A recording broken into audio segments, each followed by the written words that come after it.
Ditemukan dokternya itu. Karena dokter itu mau wadul, aku mau ngomong sama siapa ya, melaporkan pada siapa. Nah, saat saya datang periksa di rumah sakit itu, ngomong begini Pak. Ada petugas diingatkan, Pak, Mas, jangan ngerokok di sini, ngerokok di tempat yang lain. Ya, ini mengganggu jamaah. Bilang begini Pak jawabannya. Saya nggak sebut namanya orangnya. Bos saya tidak melarang, bos saya aja merokok, dokter mengingatkan saya. Ya kan itu. Demikian penjelasan tentang komponen biaya kesehatan, pembiayaan haji tahun 1446 Hijriah atau 2025 Masehi. Selanjutnya kami persilahkan kepada pimpinan dan anggota Panja Komisi 8 DPR RI untuk mengajukan pertanyaan, saran, pendapat ya, yang kami di sini ada Dirjen PAU dan juga ada Badan Haji dan juga Kementerian Kesehatan. Namun yang perlu sebelumnya saya perlu sampaikan Kementerian Kesehatan. Jadi sebaiknya itu kementerian itu membuat surat edaran kepada daerah biar ada dasarnya Pak.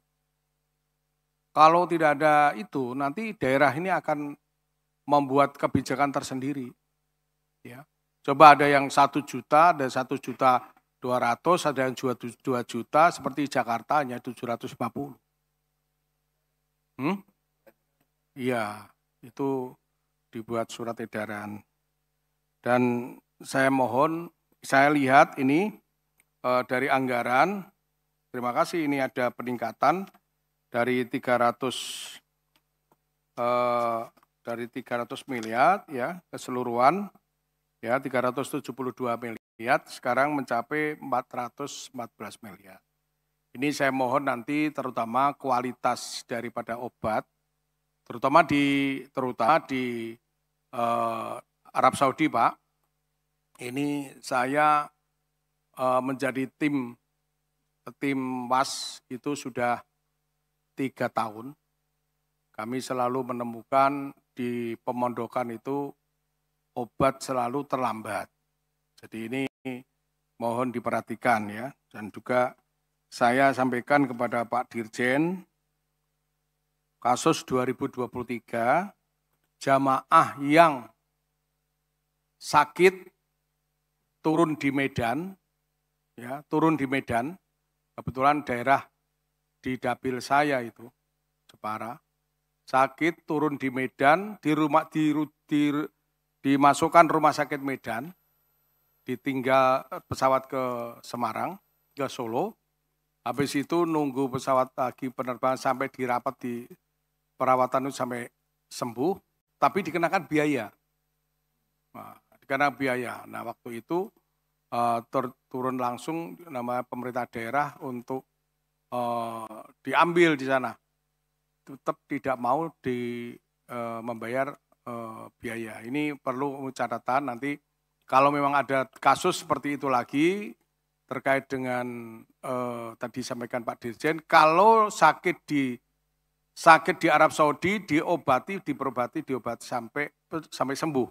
Nah, tapi kalau di kita ini dan itu free, nggak bayar. Tapi kalau di kita ini kasus seperti di Medan itu masih dikenakan biaya. Ini yang menjadi nanti kalau ada kasus seperti itu lagi kami harus Pak Dirjen harus ambil tindakan itu. Saya kira itu dan kami persilakan kepada anggota siapa yang akan mengajukan pertanyaan. Bu Seli, Pak Husni, Bu Ina, Bu Magdalena, sayap kanan Gus Aim dan Pak Hasan. Selanjutnya saya minta Bu Seli. Ya. Nanti biar yang lain nambah. Terima kasih. Assalamualaikum warahmatullahi wabarakatuh. Yang saya hormati, saya banggakan pimpinan dan seluruh anggota Panja Komisi 8, Panja Pemerintahan, dan dari Kementerian Kesehatan. Saya mengapresiasi kepada Komisi 9 sebelumnya. Ada Pak Abidin Fikri ya, dan beberapa rekan-rekan dan Pak Ansori. Karena sudah bisa menaikkan angka dari Kementerian Kesehatan untuk masalah haji dari 372 miliar menjadi 414 miliar. Waalaikumsalam warahmatullahi wabarakatuh. Banyak catatan Pak Menkes ya, Pak dari Kesehatan, dari Gus Aim tadi. Jadi terutama Pak Dirjen, safari wukuf benar-benar mobil disiapkan, ya, jangan sampai tidak bisa wukuf karena ini Al-Hajjul Arafah, haji itu di Arafah, tidak bisa dibadalkan itu, harus datang ke sana. Ya. Terus Pak Kesehatan, tadi memang benar tadi sampaikan beliau, biasanya itu kalau habis di Mina itu ada batuk onto namanya, batuk onta katanya. Kalau enggak batuk, enggak haji katanya. Batuk onta katanya, itu obat batuknya Pak. Jadi ini diperbanyak. Terus dari Pak Dirjen, kaitannya petugas. Saya itu ketemu salah satu dokter rumah sakit besar di sini kemarin, tidak saya sebut rumah sakitnya, rumah sakit pemerintah, ya. Dapat tugas tim haji kesehatan. Itu banyak petugas haji, 3 petugas haji kita merokok. Merokoknya di tempat-tempat, tidak ada aturan. Bahkan dokternya ini ngomong ke saya. Karena direktur rumah sakitnya itu setelah dia tahu kalau saya Komisi 8, dan paham kemarin saya tim haji, ya, ditemukan dokternya itu. Karena dokter itu mau wadul, aku mau ngomong sama siapa ya, melaporkan pada siapa. Nah, saat saya datang periksa di rumah sakit itu, ngomong begini Pak. Ada petugas diingatkan, Pak, Mas, jangan ngerokok di sini, ngerokok di tempat yang lain. Ya, ini mengganggu jamaah. Bilang begini Pak jawabannya. Saya enggak sebut namanya orangnya. Bos saya tidak melarang, bos saya aja merokok, dokter mengingatkan saya. Ya kan itu. Ya. Bos saya aja tidak melarang, bos saya merokok juga. Dan nanti kalau batuk ada obatnya dok, katanya begitu. Dokter ngelus dodo, ini petugas haji, pakaiannya pakaian biru kan itu. Diingatkan seperti itu. Makanya nanti salah satu seleksi petugas haji, ya salah satu seleksinya, ya jangan merokok di tempat sembarangan. Kalau merokok tidak boleh merokok, tidak bisa Pak. Saya ini enggak merokok, dulu merokok ya.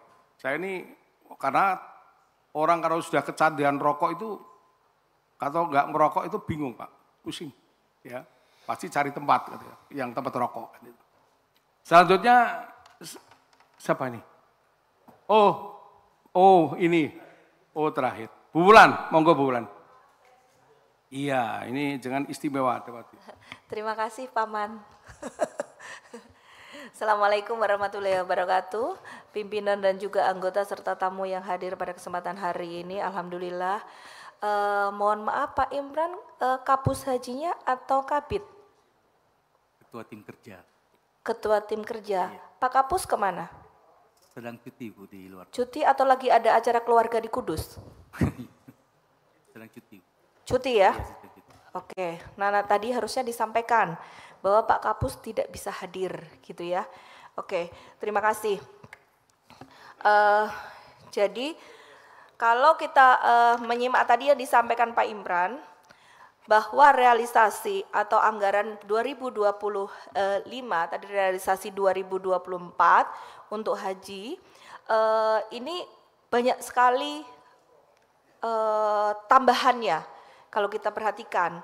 Padahal kalau kita tahu bahwa petugas untuk 2024 kemarin kan lebih banyak dibandingkan sekarang, betul? Ya kan, karena jumlah jemaah haji yang diberangkatkan lebih banyak, boleh dikatakan bahwa ada selisih 20.000. Nah, sedangkan data yang disampaikan kepada kita ini kan tidak terlalu jelas Pak. Hanya angka-angka global saja, tidak per persennya atau berapa jumlahnya itu tidak ada. Jadi kita tidak bisa menghitung ini. Jadi apakah ada kenaikan berapa, kita juga tidak tahu. Terus kemudian berapa jumlahnya kita juga tidak tahu. Di sini kita tahunya misalnya salah satu contoh. Seragam TPK 2024 adalah 74 juta, kemudian 2025 60. Oke, agak wajar menurut saya. Ya kan? Karena jumlah petugasnya berkurang. Tetapi di sini yang antara vaksin, obat dan apa nih ya Pak? Baca bek apa bek apa ini? Perbekes ya, Perbekes 2024 adalah 60 miliar, sedangkan 2025 115, hampir 100%. Nah, ini di mana gitu loh. Kenapa terjadi lonjakan yang sedemikian besar? Boleh dikatakan hampir 100%. Kemudian di tempat-tempat lain juga sama. Jadi ini tolong juga disampaikan, jangan hanya membaca saja Pak. Kalau membaca kita sudah ada dokumen yang Bapak berikan, tetapi Bapak harus memberikan penjelasan. Apa dari maksud dokumen yang Bapak kasihkan kepada kita sehingga kita paham di situ. Kemudian banyak hal lainnya di sini yang mungkin disampaikan. Kemudian juga di sini adalah pelatihan kompetensi dan integrasi TKH. Perbandingan 2024 dan 2025 ini juga mengalami kenaikan. Padahal kembali lagi saya sampaikan bahwa jumlah dari tenaganya itu kan berkurang gitu.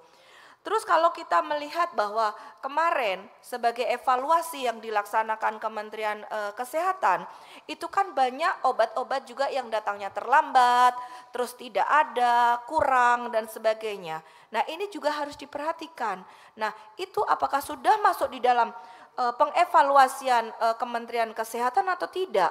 Karena kita tahu bahwa kemarin aja banyak yang sakit di jalan gitu. Jadi apakah tenaga medisnya itu nanti disampaikan bahwa tenaga medis ideal berapa, terus kemudian yang diusulkan berapa, yang kuota diberikan dari Kemenak itu berapa, kita tidak terlihat sama sekali di sini Pak. Jadi tolong itu ya, untuk peningkatan pelayanan haji ke depan, kita pengennya itu selain layanan secara umum, juga layanan kesehatan kita perhatikan. Terima kasih pimpinan.